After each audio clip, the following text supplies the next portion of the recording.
Hey guys, welcome back to the channel. Our first story is titled, "My wife's family tried to force us to name our baby after their tradition."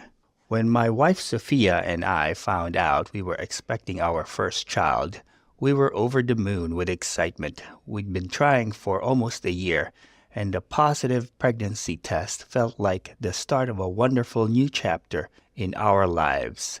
Little did I know it would also be the beginning of a months-long battle with my in-laws over something I never expected to be controversial: our baby's name. Sophia and I had been married for 3 years, and while I generally got along well with her family, there were times when cultural differences created some tension. My wife comes from a large Italian-American family with deep roots and strong traditions. I, on the other hand, grew up in a small Midwestern family without many set customs or expectations. Usually we managed to find a happy middle ground, but the issue of our baby's name would prove to be our biggest challenge yet. The trouble started about halfway through Sophia's pregnancy. We were having dinner at her parents' house one Sunday, as we often did. Sophia's mom, Francesca, was fussing over her daughter as usual, peppering her with questions about how she was feeling and if she needed anything. "So, Francesca," said casually as we were finishing up our pasta, "have you two started thinking about names yet?" Sophia and I exchanged a quick glance. We had, in fact, been discussing names quite a bit lately, but hadn't settled on anything definite. "We've been tossing around some ideas," Sophia replied. "Nothing set in stone yet, though." Francesca nodded, a knowing smile on her face. "Well, in our family, there's a tradition for naming the firstborn son." I felt a slight twinge of unease at her words. This was the first I've heard of any naming tradition. "Oh," I said, trying to keep my tone neutral. "What kind of tradition?" Francesca launched into an explanation. Apparently, it was customary in their family for the firstborn son to be named after his maternal grandfather. In this case, that would mean naming our child Antonio after Sophia's father. "It's such a beautiful way to honor family history," Francesca gushed. "And little Antonio would be carrying on a tradition that goes back generations." I glanced at Sophia, hoping for some backup, but she was oddly quiet. Her father, the Antonio in question, was beaming with pride at the idea. "That's certainly something to consider," I said carefully, "but we haven't even found out the gender yet. It might be a girl." Francesca waved her hand dismissively. "Oh, I have a feeling it's a boy. Mother's intuition, you know. But even if it is a girl, we have traditions for that too. She'd be named after her maternal grandmother, me." I forced a smile, but inside I was panicking. This was not at all what Sophia and I had discussed. We've been leaning towards more modern names, nothing tied to family tradition. I couldn't imagine calling my child Antonio or Francesca. The rest of the evening passed in a blur. As soon as we got in the car to head home, I turned to Sophia. "Did you know about this naming tradition?" I asked. She sighed, looking uncomfortable. "I knew it was something they did in the past, but I didn't think they'd expect us to follow it. I'm sorry, I should have mentioned it before." I tried to keep my frustration in check. "It's okay, but that's not what we want, right? We talked about picking a name that means something to both of us." Sophia nodded. "I know, and I still want that too. We'll just have to find a way to explain it to them."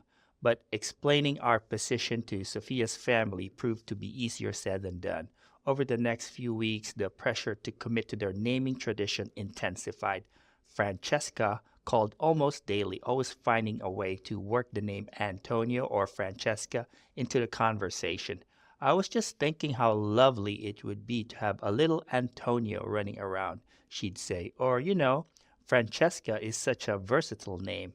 You could call her Mary or Maria for short."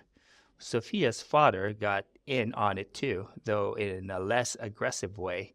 He'd reminisce about his own childhood, pointedly mentioning how proud he was to carry his grandfather's name. The situation came to a head at Sophia's baby shower. Her aunts, cousins, and family friends all gathered to celebrate, bringing gifts and well wishes. Sophia was radiant, glowing with happiness as she opened presents and chatted with guests. Then came time for the cake. Francesca wheeled it out with a flourish, and my heart sank as I saw what was written on it in blue icing. Welcome, baby Antonio. The room erupted in coos and ahs, but I felt like I'd been punched in the gut. I looked at Sophia, who seemed just as shocked as I was. Mom, she said, her voice tight, we haven't decided on a name yet. You know that. Francesca laughed as if Sophia had told a joke. Oh, honey, I know you two like to think you're being modern, but some traditions are too important to break. Little Antonio will thank you one day. I couldn't take it anymore. Months of pent-up frustration came boiling to the surface. We're not naming our child Antonio, I said, my voice louder than I intended. The room fell silent, all eyes turning to me. Francesca's smile faltered. Now, John, don't be hasty. This is a family tradition that goes back generations. You wouldn't want to disrespect that, would you? I took a deep breath, trying to stay calm. It's not about disrespect, Francesca. It's about Sophia and I making our own choices for our family. We appreciate the tradition, but we want to choose a name that's meaningful to both of us. Sophia's aunt, Giovanna, chimed in, her voice dripping with disapproval. In our culture, we honor our elders. It's shameful to turn your back on tradition like this. I felt my face growing hot. We're not turning our backs on anything. We're just trying to choose a baby name ourselves instead of having it be chosen for us. You're just being selfish, Francesca interrupted. This isn't just about you, John. This is about family, about legacy.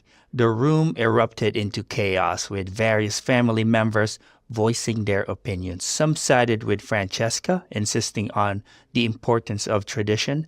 Others defended our right to choose. Sophia sat in the middle of it all, looking utterly overwhelmed. Finally, she stood up, her hands protectively cradling her swollen belly. Enough, she shouted, silence in the room. This is supposed to be a celebration, not a debate. John and I will choose our baby's name, and that's final. If you can't respect that, then maybe you shouldn't be involved in our child's life at all. With that, she stormed out of the room. I quickly followed, leaving behind a stunned group of relatives. In the car, Sophia broke down in tears. I can't believe they did that, she sobbed. How could they ambush us like that? I held her hand, feeling a mix of anger and sadness. I'm so sorry, honey. They had no right to put you through that stress. The drive home was quiet, both of us lost in our thoughts. When we arrived, Sophia went straight to bed, emotionally exhausted. I stayed up late, pacing the living room, trying to figure out how to handle this situation. The next morning, Sophia's phone was flooded with messages from her family. Some were apologetic, others defensive. Francesca had sent a particularly lengthy text, alternating between guilt-tripping and appealing to Sophia's sense of family duty. We need to set some boundaries, I said as we sat at the breakfast table picking at our food. Sophia nodded, looking tired. You're right, but how? They're not going to just let this go. We spent the next few hours drafting a message to send to the entire family. We explained our position clearly and firmly. We appreciated their input, but the final decision on our child's name would be ours alone. We asked them to respect our choices and to stop pressuring us. The response was mixed. Some family members, like Sophia's younger cousin, were supportive. It's your baby, your choice, she texted. Don't let anyone bully you into something you don't want. Others, predictably, were less understanding. Francesca called within minutes of receiving our message, her voice shrill with indignation. How could you be so disrespectful? She demanded. After everything we've done for you? I let Sophia handle the call, knowing my presence would only escalate things. I could hear Francesca's voice through the phone, growing increasingly hysterical. Sophia remained calm, repeating our position firmly but kindly. When she hung up, Sophia looked drained. She says she needs time to process this, that we've deeply hurt her and Dad. I pulled her into a hug. I'm sorry you're caught in the middle of this, but we're doing the right thing. Our child, our choice. The next few weeks were tense. Sunday dinners at Sophia's parents' house came to a halt. Francesca's daily check-in calls stopped abruptly. It was like a wall had gone up between us and Sophia's family. As Sophia's due date approached, the silence became almost unbearable. This should have been a time of joy and anticipation, shared with loved ones. Instead, it felt lonely and stressful. Maybe we should compromise, Sophia said one night as we lay in bed.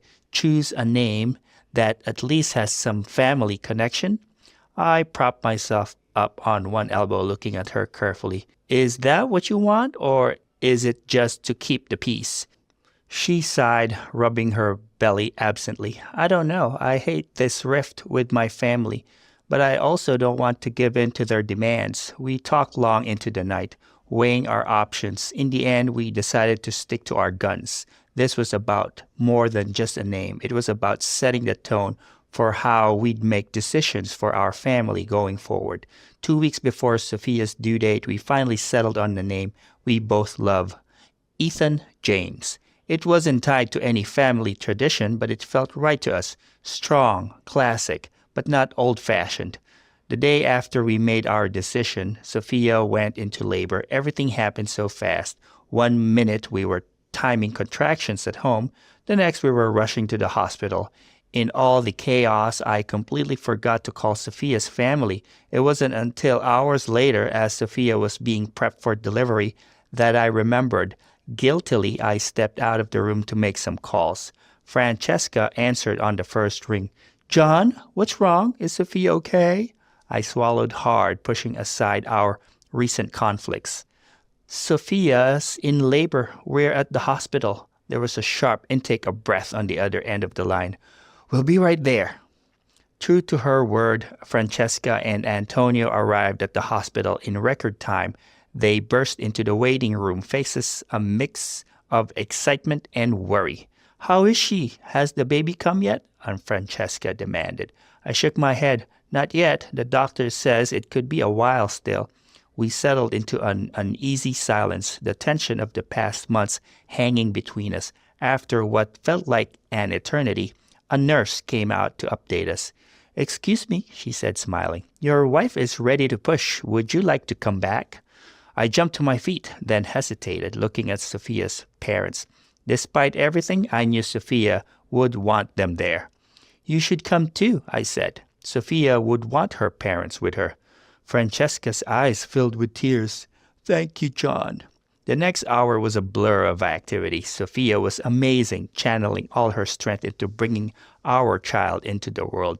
I held her hand, whispering words of encouragement, while her parents stood on the other side of the bed, offering support. Finally, with one last heroic push, our baby entered the world. The room filled with the sound of a healthy cry. It's a boy, the doctor announced, holding up our son for us to see. Sophia collapsed back against the pillows, exhausted but beaming. He's perfect, she whispered, as the nurses cleaned him up and did their initial checks. I could feel Francesca vibrating with anticipation beside me. I knew what she was waiting for. When they finally placed our son in Sophia's arms, Francesca leaned in eagerly. So, she said, her voice trembling with emotion, little Antonio is finally here. Sophia and I exchanged a look. This was the moment we've been dreading, but also the moment to stand firm in our decision. Actually, Mom, Sophia said gently, we've chosen a different name. Francesca's face fell. But the tradition. Sophia took a deep breath. We appreciate the tradition, we really do, but we wanted to choose a name that was special to us. Mom, Dad, meet Ethan James. The room went silent. I held my breath, waiting for the explosion, but to my surprise, it was Antonio who spoke first. Ethan, he said, testing out the name. That's a good, strong name. Francesca looked like she was struggling with a range of emotions. But what about family tradition? Sophia reached out, taking her mother's hand. Mom, family is about more than just names. It's about love, support, and creating our own traditions. Ethan may not be named after anyone, but he'll know his heritage. We'll make sure of that. Francesca was quiet for a long moment, looking down at her grandson. Finally, she sighed.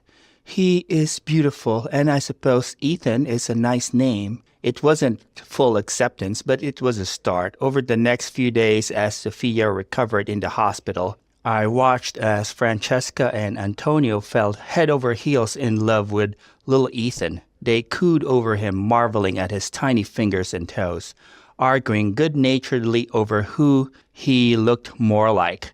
By the time we were ready to take Ethan home, the name debate seemed like a distant memory. Francesca had fully embraced her role as Nonna, already planning all the Italian dishes she'd cook for him when he was older.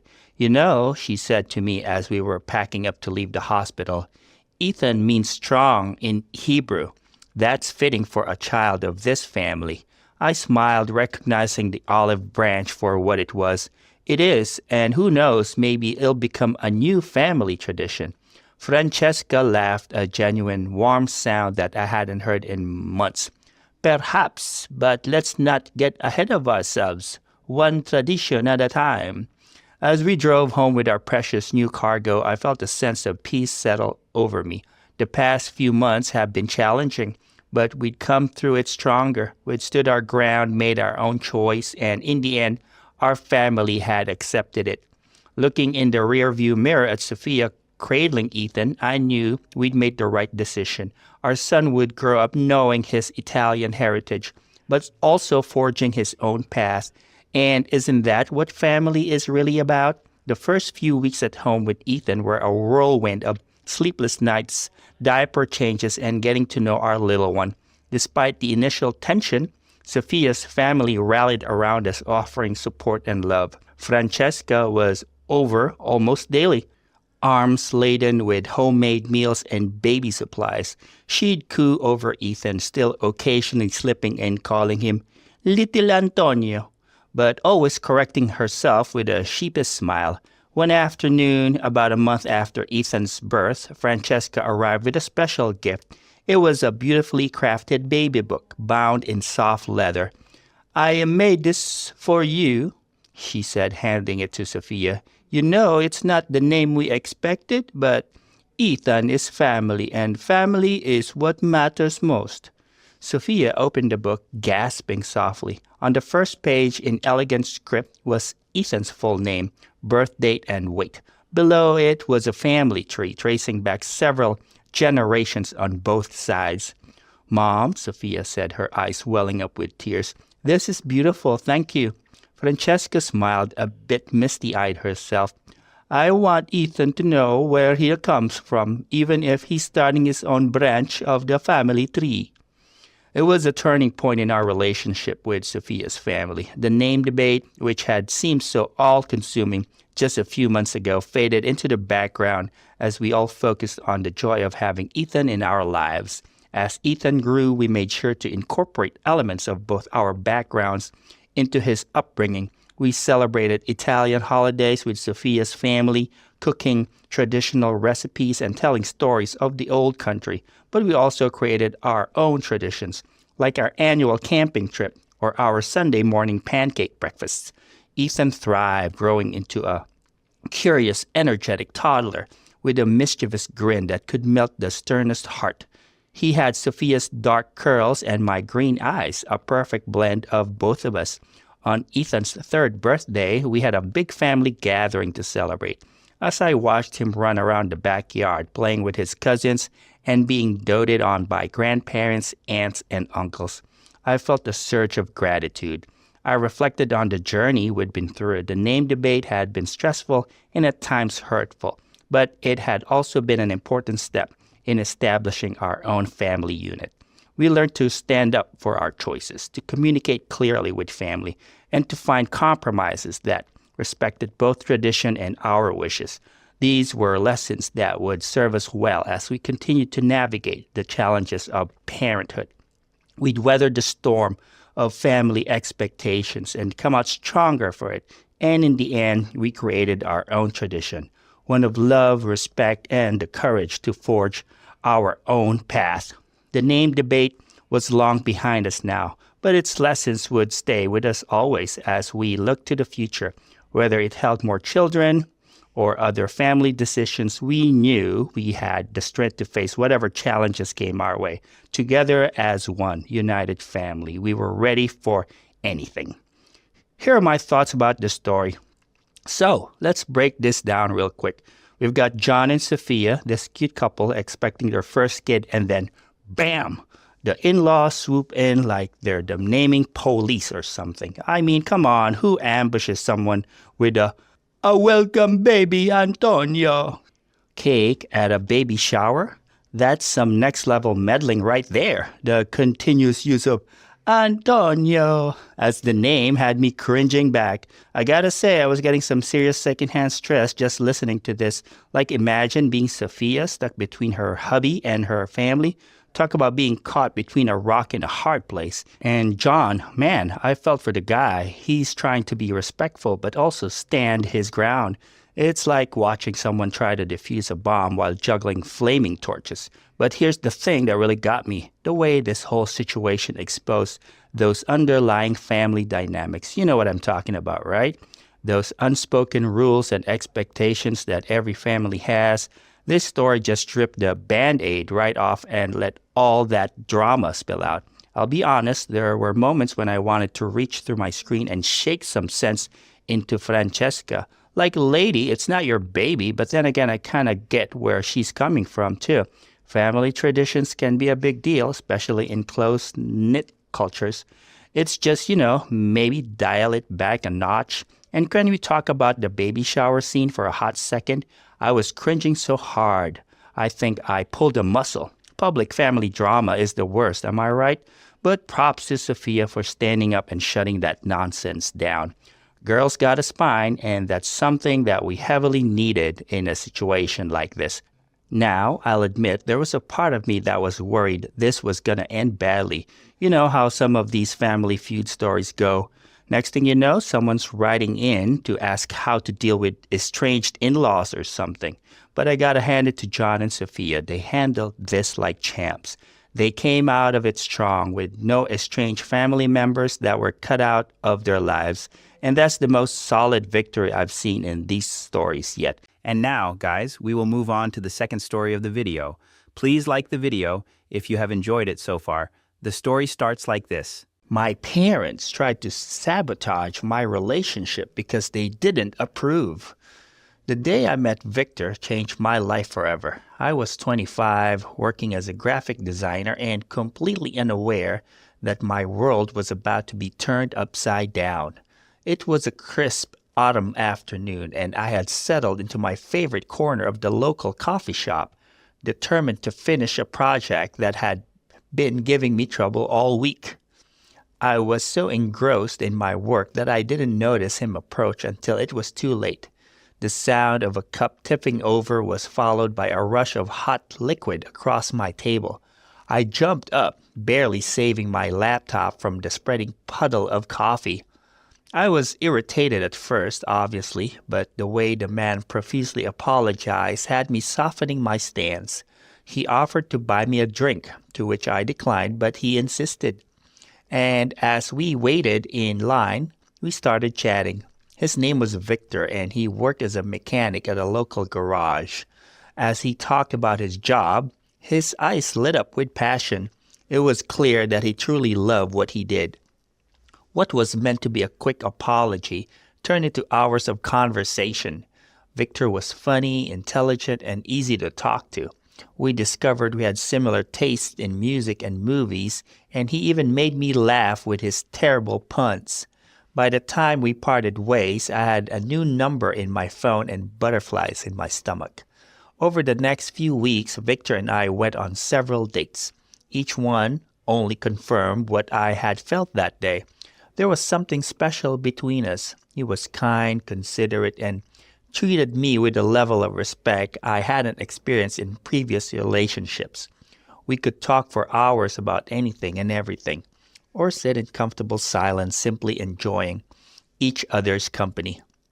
About a month into our relationship, I decided it was time for Victor to meet my parents. I was nervous but hopeful.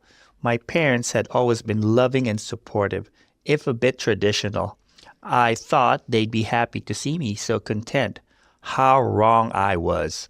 The dinner started off pleasantly enough. My mom had prepared her famous pot roast, and the conversation flowed easily as we discussed neutral topics like the weather and local news. But I could sense an underlying tension in my parents' voices, a forced politeness that made me uneasy. It wasn't until dessert that things took a turn for the worst. My dad began grilling Victor about his long-term career plans. When Victor expressed his dream of owning his own garage someday, I saw my parents exchange a look of disapproval. My mom tried to mask her disdain with a sugary sweet voice. "Have you ever considered going back to school, Victor?"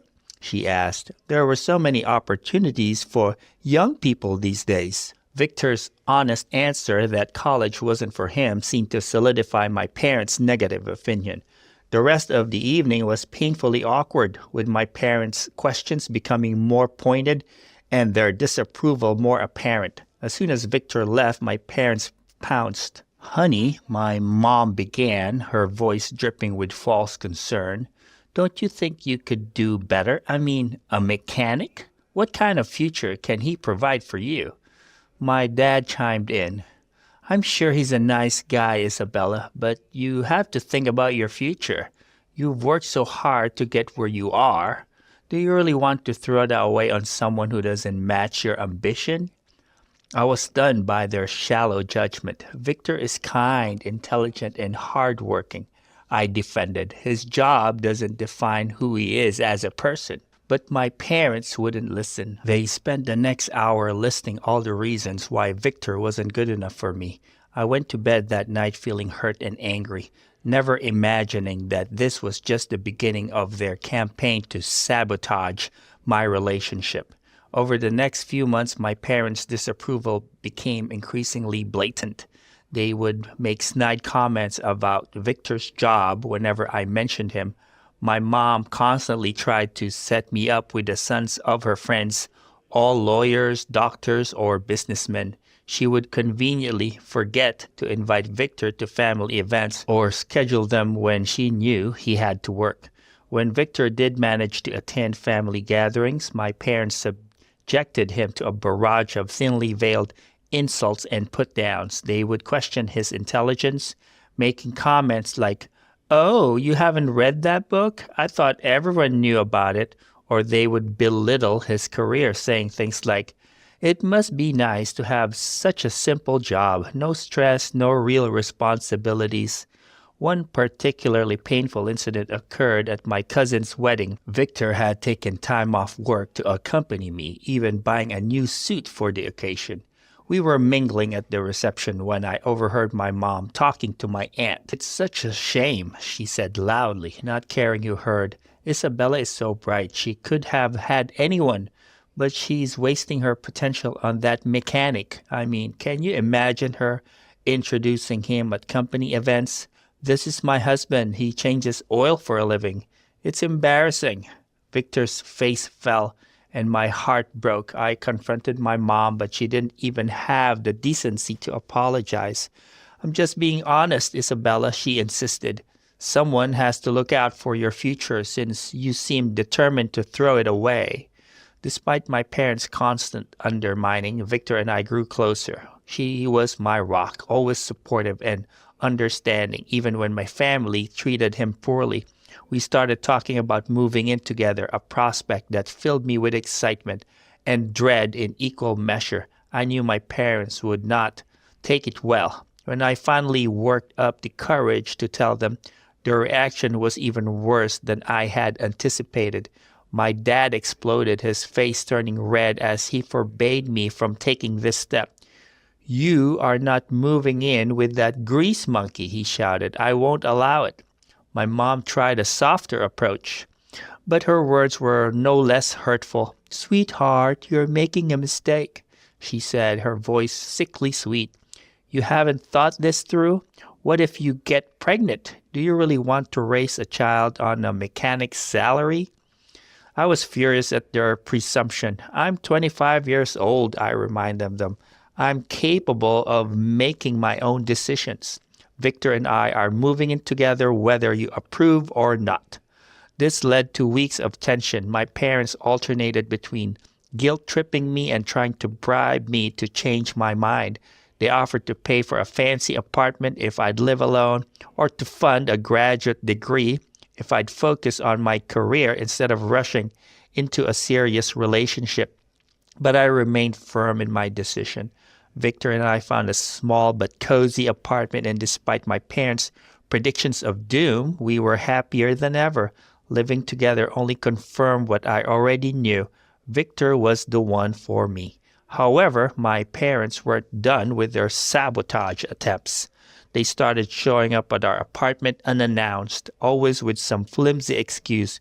My mom would criticize everything from our decor to the cleanliness of our kitchen.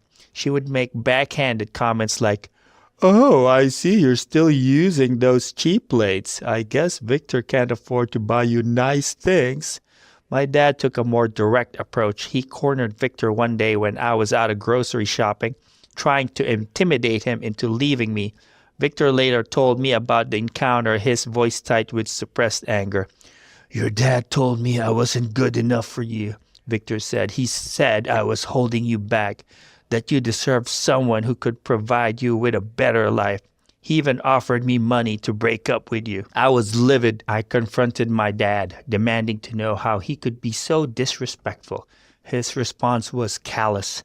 "I'm just looking out for your best interests," he said dismissively. "That grease monkey isn't good enough for you. You're throwing your life away, and someone needs to knock some sense into you." It was the last straw. I told my parents that if they couldn't accept my relationship, it would be best if we didn't speak for a while. The look of shock on their faces would have been comical if the situation wasn't so painful. The next few months were difficult. My parents tried repeatedly to contact me, alternating between angry demands and tearful pleas.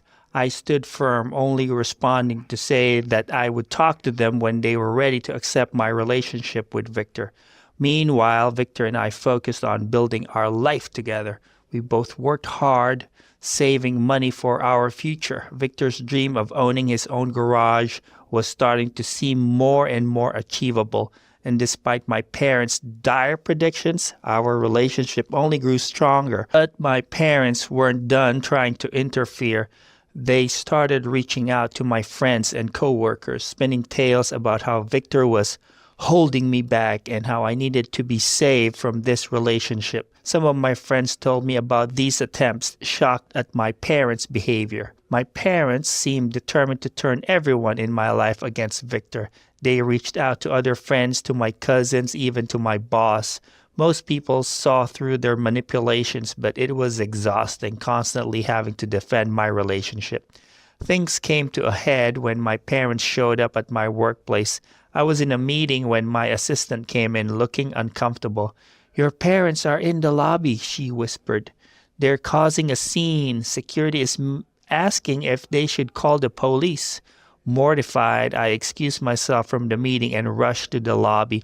My parents were there, my mom in tears and my dad red-faced with anger. They were loudly proclaiming that they needed to save my daughter from a terrible mistake. I managed to get them outside before security had to intervene, but the damage was done. My coworkers had witnessed the entire spectacle, and I knew I'd be the subject of office gossip for weeks to come.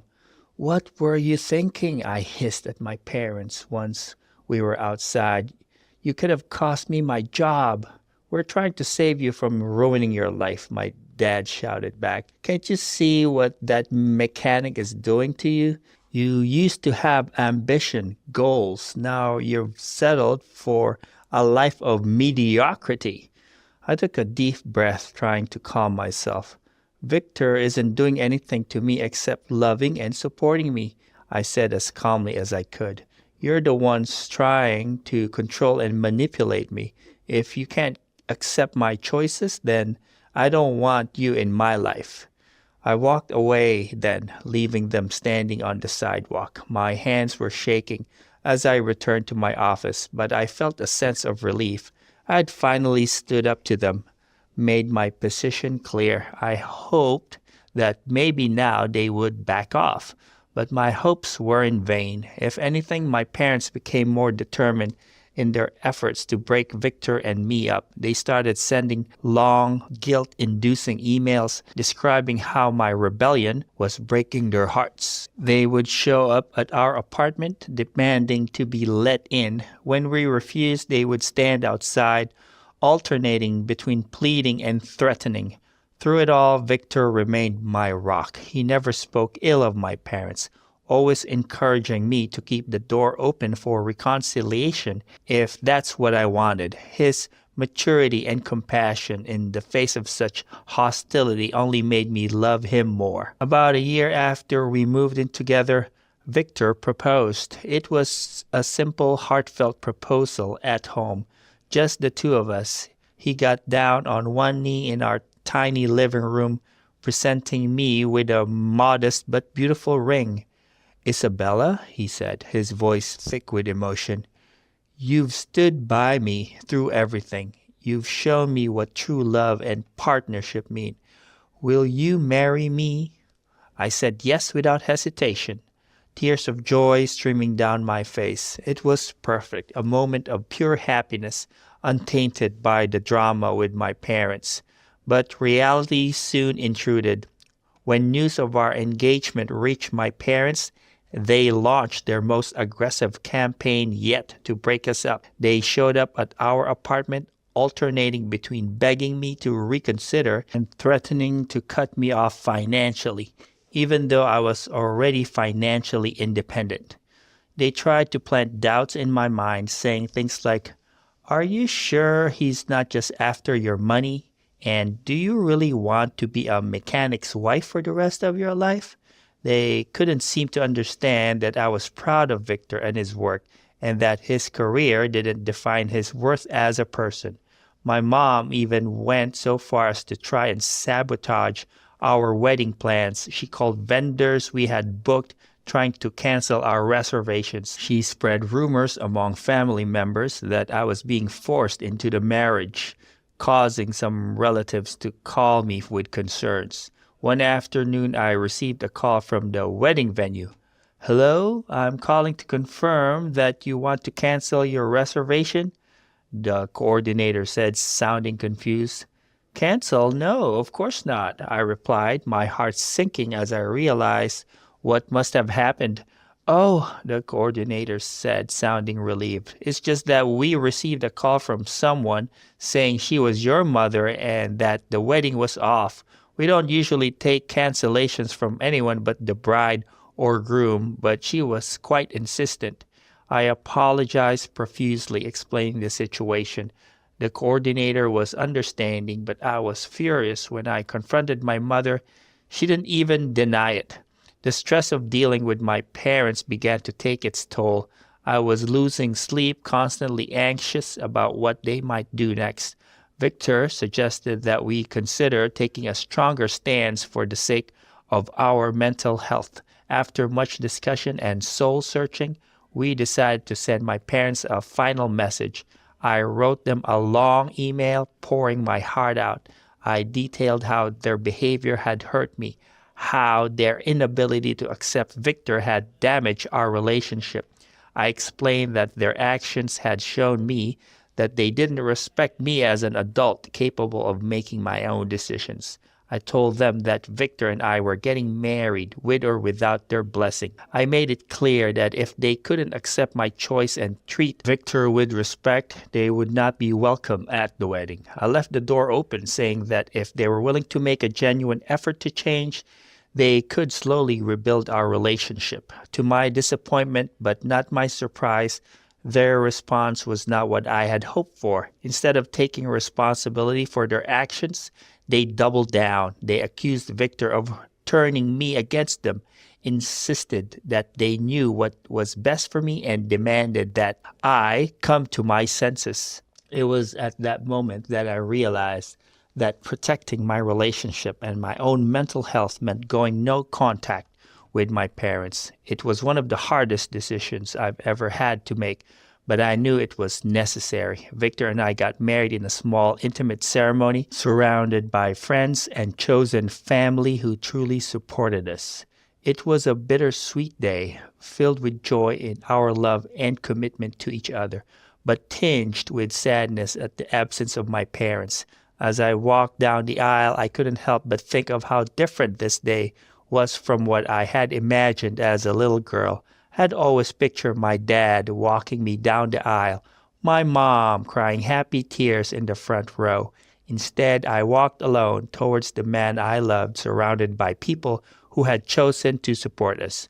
As we exchanged rings and were pronounced husband and wife, I felt a sense of peace wash over me. We had weathered the storm together and come out stronger on the other side. The years since our wedding had been filled with both joy and challenges.